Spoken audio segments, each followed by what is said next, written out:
हम रीतिकाल के वीर रस के प्रमुख कवि भूषण की कविता पढ़ रहे हैं। इसी क्रम में अगला पद देखिए। इंद्र जिमि जंभ पर बाड़व जो अंभ पर, रावण सदंभ पर रघुकुल राज है। पौन वारी वाह पर शंभु रति नाह पर, जो सहस्र बाहु पर राम द्विज राज हैं। दावा द्रुम दंड पर चीता मृग झुंड पर, भूषण वितुंड पर जैसे मृगराज है। तेज तम अंश पर कान्ह जिमि कंस पर, त्यों म्लेच्छ वंश पर शेर शिवराज है। प्रस्तुत पद शिवाजी शौर्य नामक चयनित अंश से लिया गया है और इसमें कवि शिवाजी की जो दिग दिगंत व्यापिनी वीरता है, शिवाजी का जो शौर्य है, उनका जो प्रताप है और उनकी भुजाओं का जो बल है, उसके बारे में बता रहे हैं कि किस प्रकार शिवाजी अन्य वीरों से सभी प्रकार से श्रेष्ठ हैं और वीर शिरोमणि हैं। वे कह रहे हैं कि इंद्र जिमि जंभ पर, जंभासुर नाम का एक असुर था, राक्षस था, जिसको इंद्र ने जीत लिया था। जिस प्रकार इंद्र का जंभासुर नामक राक्षस पर अधिकार रहा है, अर्थात इंद्र ने उसे परास्त कर दिया है, इंद्र हमेशा उससे विजयी रहा है।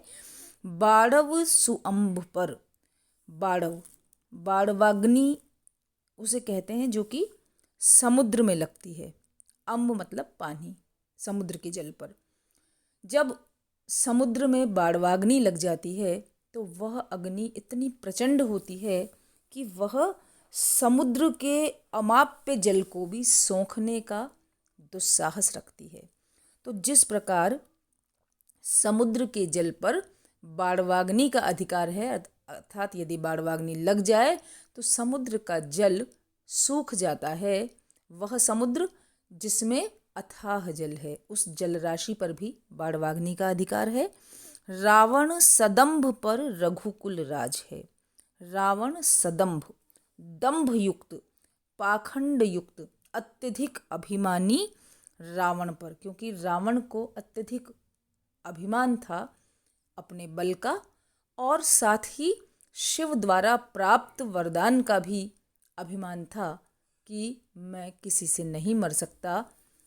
तो उस अभिमानी रावण पर रघुकुल राज है। रघुकुल वंशी जो रामचंद्र है उनका राज्य है, अर्थात उस अभिमानी रावण पर राम का राज्य है, या यूं कहा जाए कि अभिमानी रावण को परास्त करने की क्षमता जिस प्रकार राम में है।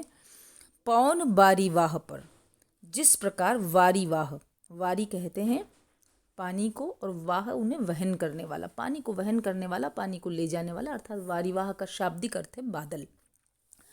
तो जो बादल है उन पर पवन का अधिकार है। घटाटोप बादलों को भी यदि हवा चल जाए तो तितर बितर कर सकती है, बादलों को बिखरा सकती है। तो जिस प्रकार वारीवाह पर अर्थात बादलों पर पवन का अधिकार है।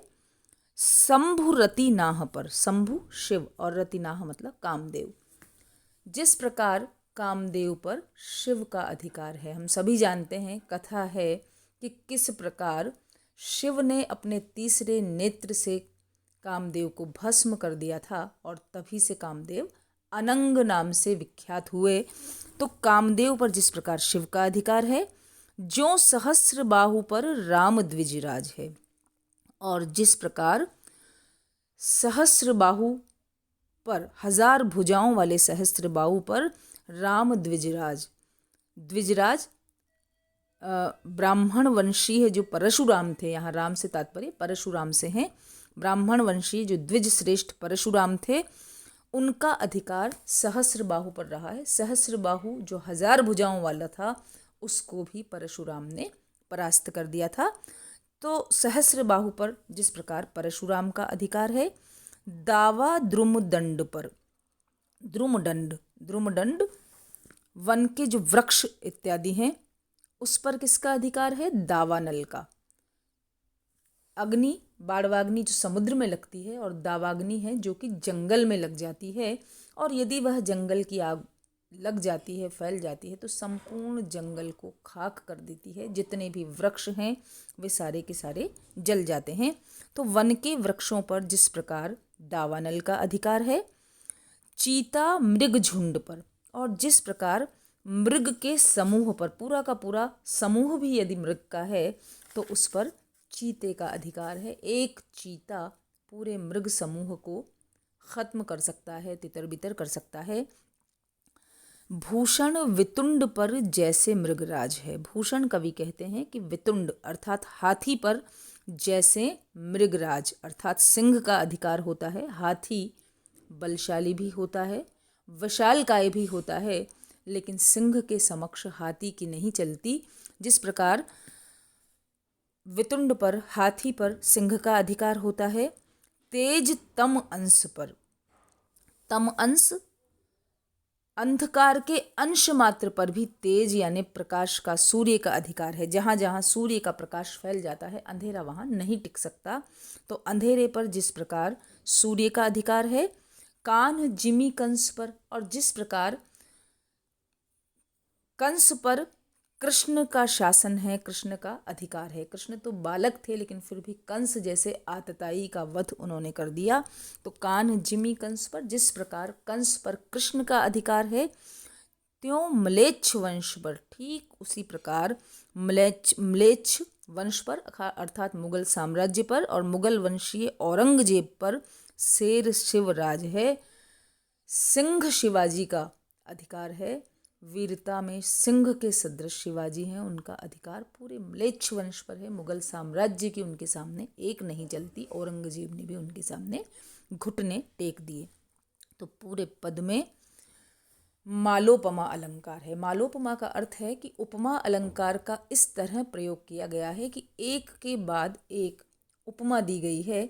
जिस तरह माला में एक के बाद एक फूल पिरोकर माला बना दी जाती है, ठीक उसी प्रकार पूरे पद में उपमा को इस प्रकार संजोया गया है, पिरोया गया है कि यहाँ मालोपमा अलंकार है। और बड़ा ही सुंदर और आकर्षक प्रयोग कवि ने यहाँ मालोपमा का किया है।